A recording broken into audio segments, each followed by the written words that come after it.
repasando un poco algo que creo que ya todos lo tenemos bien en claro, así que me van a ayudar a hacerlo entre todos. Vamos a hacer una pequeña historia, una línea de tiempo acerca de la historia de la cruz. ¿Sí? ¿Dónde comienza todo? ¿En dónde comienza todo según la Biblia? No, en Génesis. Vamos a Génesis. En el principio, Juan dice, ¿no? En el principio era Dios y el Verbo era con Dios. O sea que Jesús empieza desde el Génesis. ¿Sí? Tenemos la concepción. Vamos a hacer como un solcito, como que se entiende ahí el Génesis. ¿Sí? La historia comienza en la creación de todo lo que vemos, todo lo que conocemos. Y todo ya estaba pensado en la mente de Dios. Y uno tiene que comprender de que en la mente de Dios todo funciona al mismo tiempo, no como nosotros.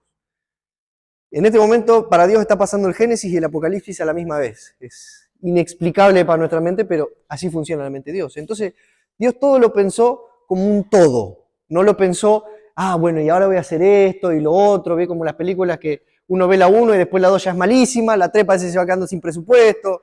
No, Dios pensó todo al mismo tiempo. ¿Sí? Todo comienza en el Génesis. Y esta es la historia de Jesús. Toda la Biblia narra la historia de Jesús. ¿Sí? Y todo comienza con la creación del ser humano. Dios crea al ser humano, y créelo o no créelo, pero Dios creó al ser humano para que sea como Jesús. Su idea de ser humano es que sean a imagen y semejanza de lo que era Él. Su idea original, imagínense una tierra llena de Jesuses, como hubiera sido. Una locura.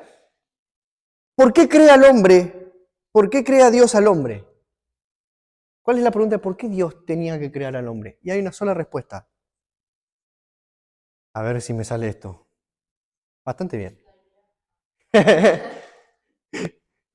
Dios crea al hombre por amor. ¿Alguna vez te pusiste a pensar eso? ¿Por qué Dios no te dejó como un perro, como un ser sin conciencia? Dios te tuvo amor desde la concepción de la idea de lo que iba a ser el ser humano. De acá ya sabemos qué es lo que pasa. Como en toda historia de amor, siempre hay un giro trágico y el ser humano se va de la mano, muy enamoradito, del diablito.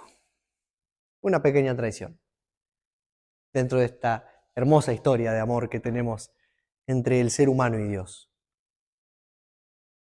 Resulta ser de que en medio de todo esto, lo que se pierde acá en el medio, este sí no me va a salir, creo.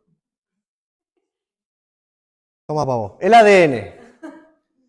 Lo que se pierde acá es la identidad del hijo. Véanlo como una historia en la que Dios crea a su enamorada, a su iglesia, la concepción de la perfección de lo que él quería hacer y de repente pierde la memoria, se va con otro y la misión de Dios es reenamorar a esa persona o recuperar el amor de esa familia.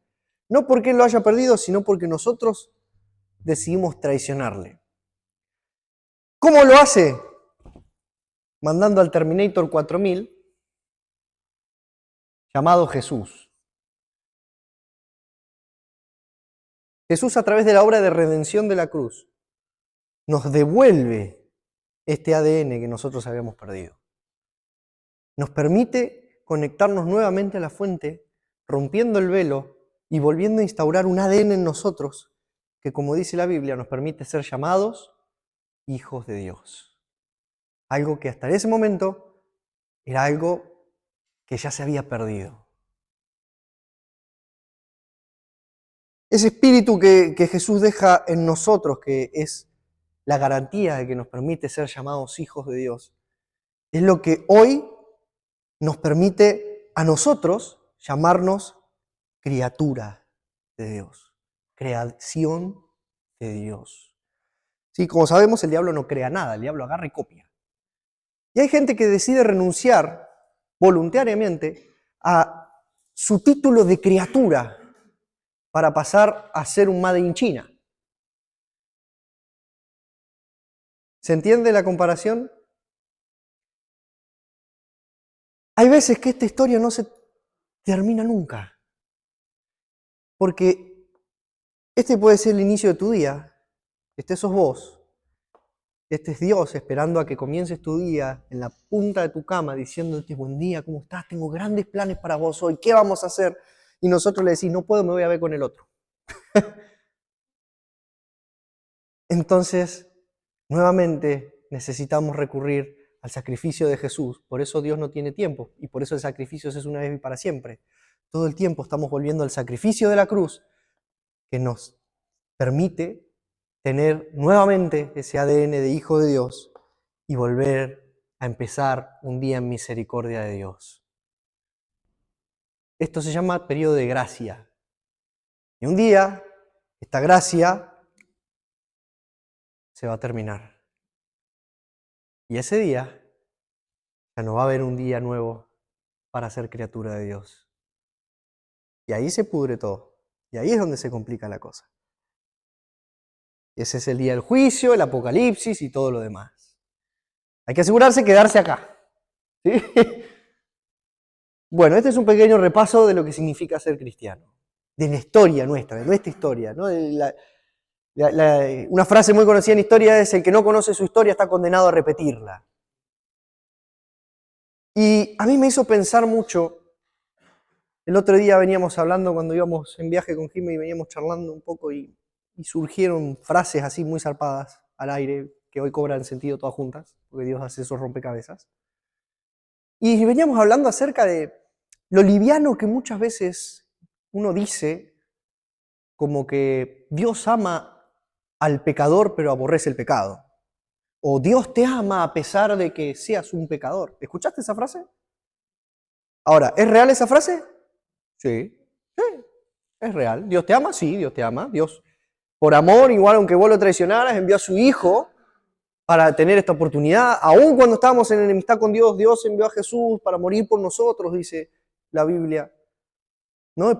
De tal manera amó Dios al mundo que envió a su Hijo. Tenemos un montón de ejemplos en la Biblia que nos muestra de que Dios, a pesar de que nosotros le fallamos, nos sigue amando. ¿Por qué? Porque Él ve todo esto como un todo. No ve paso a paso. Él no sintió traición, ella sabía lo que iba a pasar. Entonces, si Dios me ama a pesar de que soy un pecador, ¿significa que yo puedo pecar libremente y Dios me va a seguir amando y yo voy a tener este ADN? ¿Cuál es la gran diferencia? De que Dios me ama, pero eso no me hace salvo. Que Dios te ame no te salva. Que Dios te ame significa que te dio la oportunidad de ser salvo. Dios no murió por tus pecados. Pensá bien. Dios no murió por tus pecados. Muchas veces decimos, ¿no? Dios vino a morir por tus pecados en la cruz. No. Dios no murió por tus pecados. Dios murió por vos. ¿Se entiende la diferencia? A Dios nunca le importó el pecado. Para Él fue un trámite el pecado.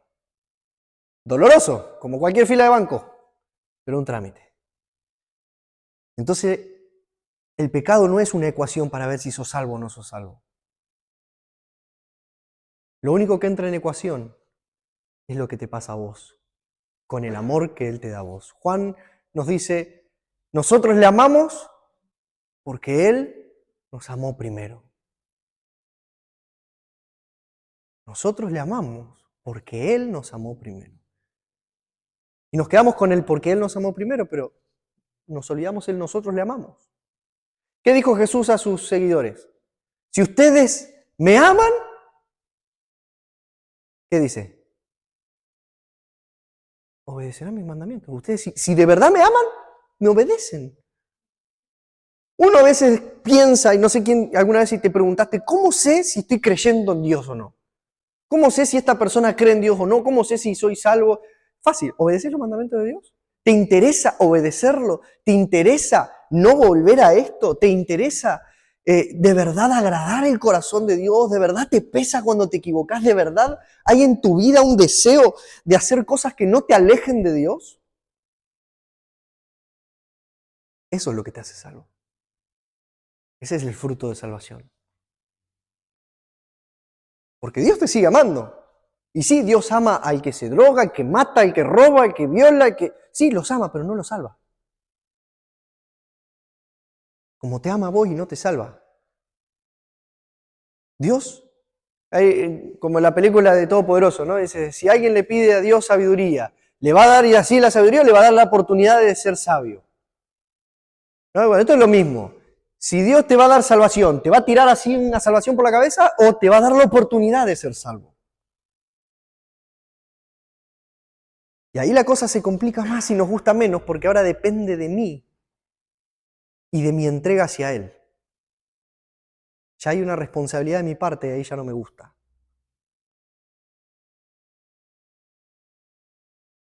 Porque ahora sí pesa que yo me equivoque. Porque ahora sí pesa de que yo sé que hay cosas que tengo que dejar y no las dejo. Porque sé que hay cosas que me alejan de Dios. Yo siempre digo lo mismo, ¿no? Para mí el pecado es hacer cosas conscientemente que sé que me alejan de Dios. Y el otro día escuché otra frase que también me gustó mucho y es que también va de la mano con esto y que son cosas que esto duele más que el pecado para mí, ¿eh? Y es que hay hábitos que no son pecado, pero son retrasos. ¿No? Por eso también Pablo decía, ¿no? Todo me es lícito, pero no todo me conviene, no todo me edifica.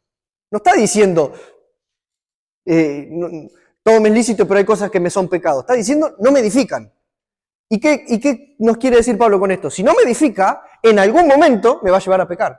Porque Jesús dijo, el que no está conmigo está en contra mío. Y un proverbio dice, el que no junta desparrama. Otra versión también dice. ¿Vieron cómo toda la historia de la Biblia está conectada? ¿Cómo todo tiene que ver con todo?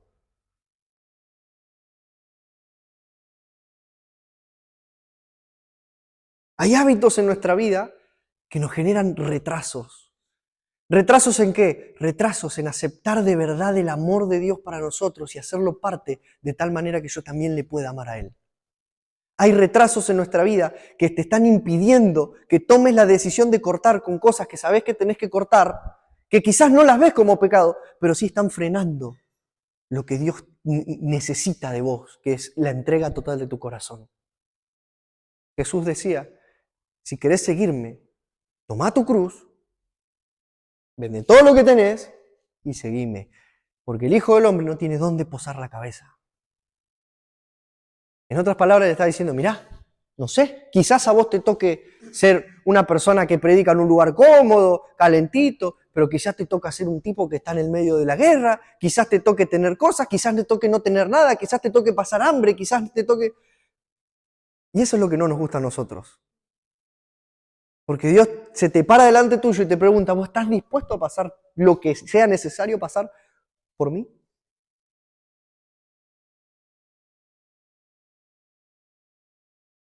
Y ahí es cuando empezamos a pensar, pero Señor, yo no hago nada malo. No te estoy diciendo que hagas algo bien o algo mal. Te estoy diciendo si estás dispuesto a pasar momentos de incomodidad por mí. No, yo no evangelizo porque a mí me da vergüenza. Yo ayudo desde otro lado porque a mí me da vergüenza hablarle a otro de Dios porque prefiero compartir la imagen en Instagram y ya está, o prefiero... No, porque a mí, yo no estoy llamado al evangelismo. Que yo sepa, el único ministerio bíblico hoy en día funcional es el evangelismo porque no veo, como por ejemplo, ministerio de redes en la Biblia, no veo grupo de limpieza, ¿entendés? Líderes, pastores, así, todas esas cuestiones, órdenes jerárquicos que hemos establecido para darle un orden a la iglesia, pero no son la causa principal. La iglesia no es el objetivo de todo esto, lo que es el objetivo es que haya más gente enamorada de Dios. Porque solamente enamorándonos de Dios es que vamos a tener corazones que estén dispuestos a entregarlo todo por Él. ¿Sí? Y del pecado se ocupa Dios. Vos ocupate de los hábitos en tu vida que te están haciendo caer en ese pecado tarde o temprano. Que te están frenando. Cosas que te están haciendo volver a necesitar de la cruz de Jesús. Porque la cruz de Jesús se necesita una vez.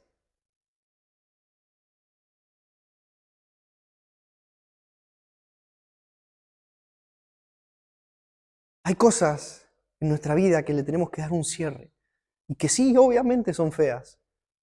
Al corto plazo, como pareciera, ¿no? Pablo mismo decía, hay reprensiones, obviamente que al principio ninguna reprensión es buena. Y todas generan tristeza. Pero esto, cuando Dios te reta, cuando Dios te manda algo, lo único que produce en vos es un mayor peso de gloria.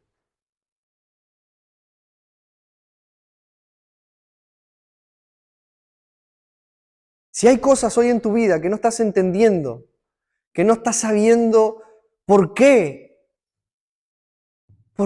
me pasa esto que me pasa, Señor, por qué no soy bendecido, por qué no... Empezá a preguntarte qué hábitos hay en tu vida que están frenando esa relación con Dios, porque hay cosas que están reservadas solamente para los que le aman, como dice su palabra.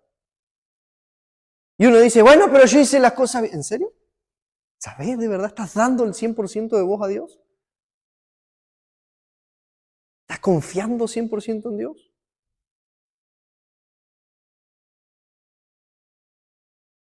Y por último,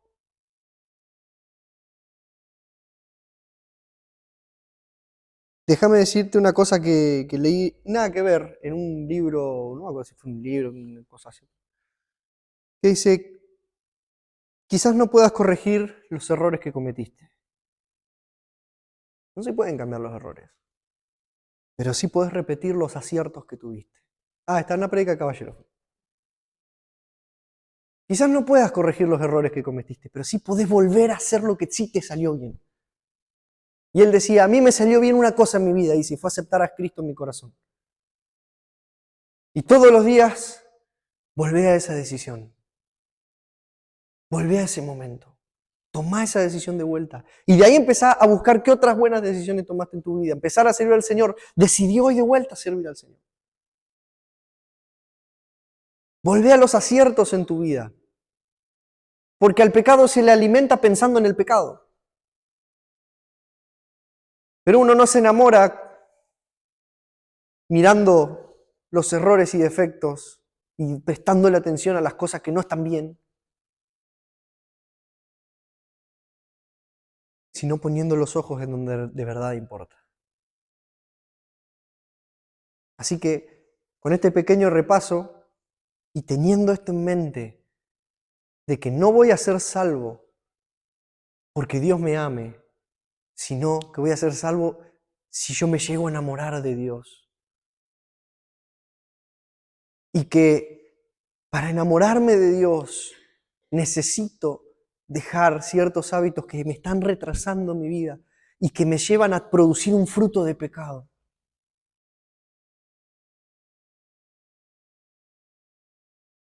Hasta que yo no cierre ese ciclo, hasta que yo no me entregue el 100% a Dios,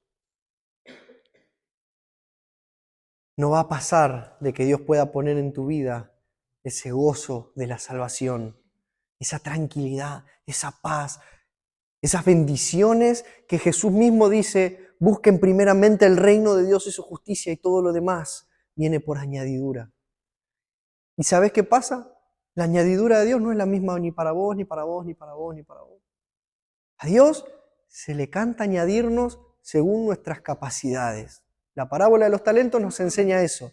La parábola de los talentos nos enseña las añadiduras que Dios te va a dar a tu vida son acorde a tus capacidades. ¿Cómo define Dios las capacidades? No como el mundo las define, qué talentoso, qué inteligente, no. Las capacidades Dios las define por cuánta entrega tiene esa persona hacia el corazón de Dios. Porque mientras más se entrega el corazón de Dios, más cosas Dios maneja en tu vida y no vos. Y Dios no te va a dar algo que vos todavía no le diste el control a Él.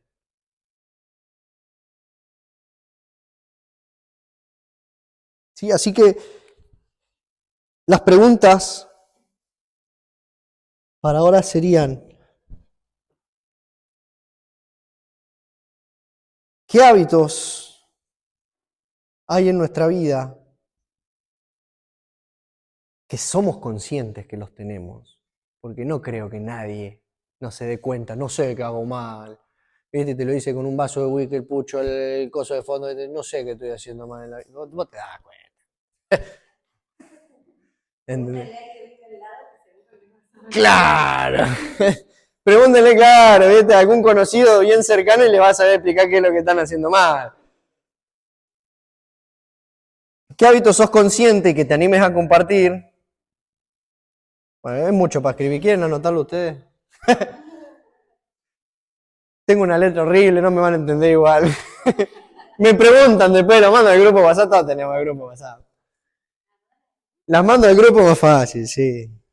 Si no se ve desde el celular tampoco. Me hacen pasar vergüenza nomás.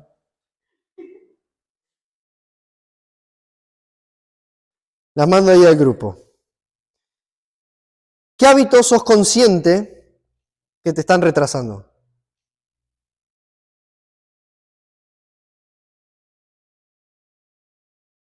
La segunda pregunta es, ¿qué considerás en tu vida? Dios, no puedo pensar y escribir a la vez, qué desastre. ¿Qué considerás en tu vida? La voy a reformular primero en mi cabeza.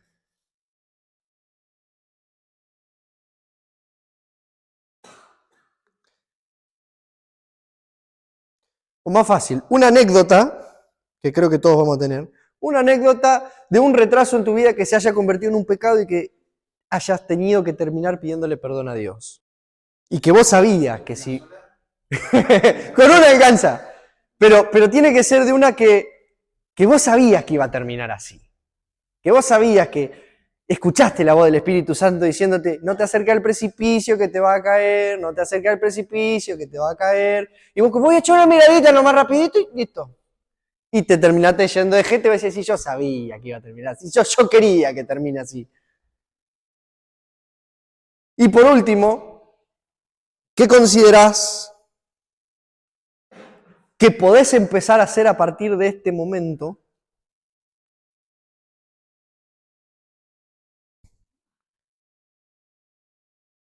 para enamorarte más de Dios?